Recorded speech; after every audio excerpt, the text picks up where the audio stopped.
और आप लोग सबसे मिलने के लिए एक अच्छा मौका मुझे मिला है, क्योंकि हम बहुत सारे जलसा में जाते हैं। हर जलसा इस देश के, इस प्रदेश के चलाने के लिए कोई रास्ता, वो रास्ता के बारे में चर्चा करने के लिए मौका नहीं मिलता है। अपने अपने पार्टियों का, अपना अपना कार्यकर्ताओं का कुछ बात सुनने के लिए, बात बोलने के लिए जाते हैं, मगर ऐसे मौका बहुत कम मिलते। मैं ज़्यादा यहाँ भाषण नहीं देना चाहता हूँ, मगर ये ऐसे मौके पे ऐसे किताब रिलीज़ करने के वजह से हम लोग सब मिलकर शांति से, अगर भाषा अलग हो, मज़हब अलग हो, प्रॉफिट मोहम्मद ने जो ने कहा, गीता में जो कहा, बाइबल में जो कहा, इस सब का एक ही मतलब है कि हम सब लोग मिलजुल के इस देश को आगे ले जाने के लिए, इस दुनिया को शांति अमन से रखने के लिए। तो ऐसे मौके पे इस देश में क्या हो रहा है, क्या होने वाले हैं, कुछ लोग जहर फैलाने के लिए जो कोशिश कर रहा है, उसको रोकने के लिए हम लोग सब मिलकर सोचना है।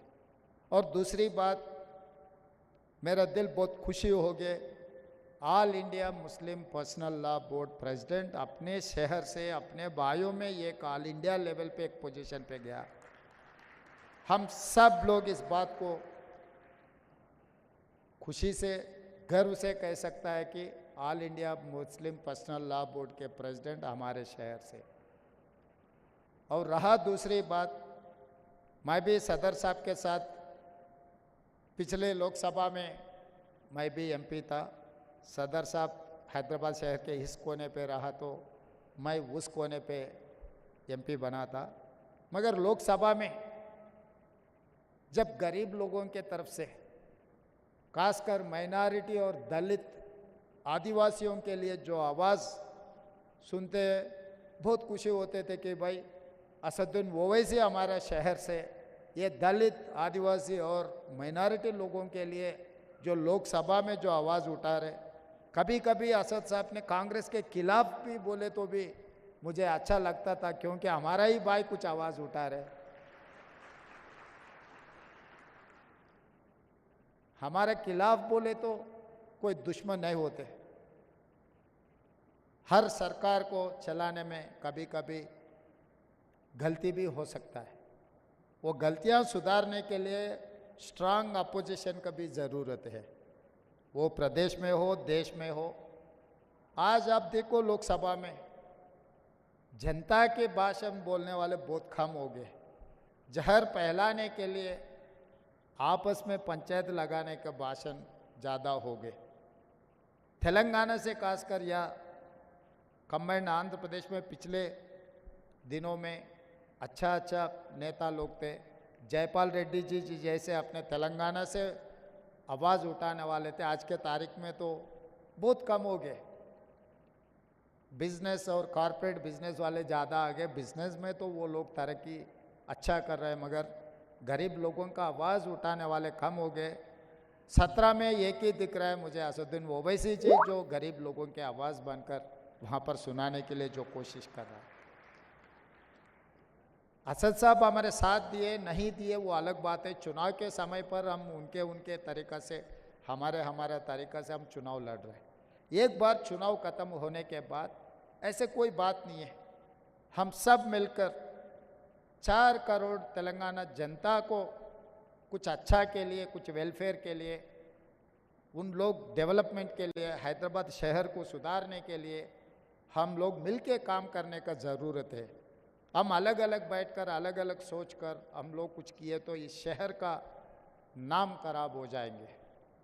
इसीलिए मैं एमआईएम पार्टी से पूछकर, यह उनके तरफ से कोई सुझाव आए तो भी हम लोग आगे पीछे नहीं कर रहे हैं।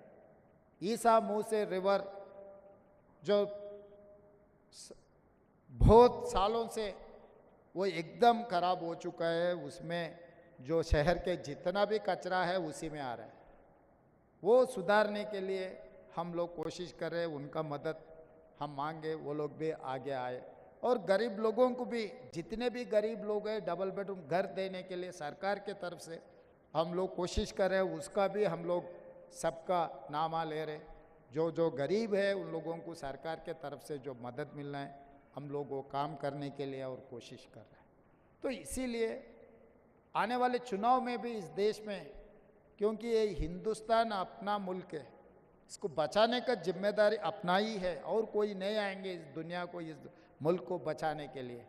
जो जहर फैलाने के लिए, चुनाव जीतने के लिए कुछ कोशिश किए तो कोई गलती नहीं है, मगर चुनाव जीतने के लिए एक जहर फैला के अपने आपस में एकदम फिर कभी मिले नहीं मिले जैसा कुछ कामों करने के लिए जो लोग कोशिश कर रहे हैं, उन लोगों से बच के रहना है। आगे यहाँ से कोई भी अगर चुन के जा रहा है इस देश को बचाने के लिए, गरीब लोगों का आवाज़ उठाने वाले रहा तो और बेहतरीन रहेंगे। क्योंकि इस मुल्क को बचाने का आज़ादी हमने लड़के ला ली, इस मुल्क को बचाने की जिम्मेदारी भी अपना ही है। तो जैसे मौलाना रहमानी साहब जो प्रॉफिट मोहम्मद रास्ता जो दिखाए, वो रास्ता में गए तो इस मुल्क को बचाने के लिए कोई दिक्कत नहीं है। मैं यकीन से कह सकता हूँ एक अच्छा रास्ता में हम लोग चलना है। ये अच्छा रास्ता अपने को आगे अच्छे दिन लाएंगे। हम लोग सब मिलकर, सबके साथ हम लोग ये सरकार चलाने के लिए। और यहाँ के पिछले हिस्ट्री भी देखो, 2 बार नायडू जी को जीता है, 2 बार राजशेखर रेड्डी जी को जीता है, 2 बार चंद्रशेखर राव को भी जीता है, 2 बार कांग्रेस के भी सरकार बनाने के उम्मीद है। ये 10 साल हम गरीब लोगों के लिए, गरीब तरक्की के लिए हम लोग कोशिश करेंगे। और ऐसे मौका बार बार आए तो मैं बहुत खुशी हो जाऊंगी, क्योंकि आपकी आवाज़ भी सुनने के लिए, मिलने के लिए एक अच्छा मौका है। इतने सारे स्कॉलर्स को मिलने का मौका कभी बहुत कम मिलते, ये अच्छा जो मौका मिला है। और जो ऑर्गेनाइजर से जो शामिल हुए बड़े नेता लोग, बहुत सारे जाने माने बड़े बड़े लोग हैं। हम ऐसी किस्मत है कि हम मंच पे बैठे हुए हैं, मगर मंच के नीचे जो लोग हैं हमारे से कोई कम नहीं है, हमारे से भी बहुत एक्सपीरियंस और दुनिया के लिए जो काम कर रहे हैं, सबको मैं शुक्रिया अदा करते हुए यहाँ छुट्टी लेता हूँ। धन्यवाद मित्रों।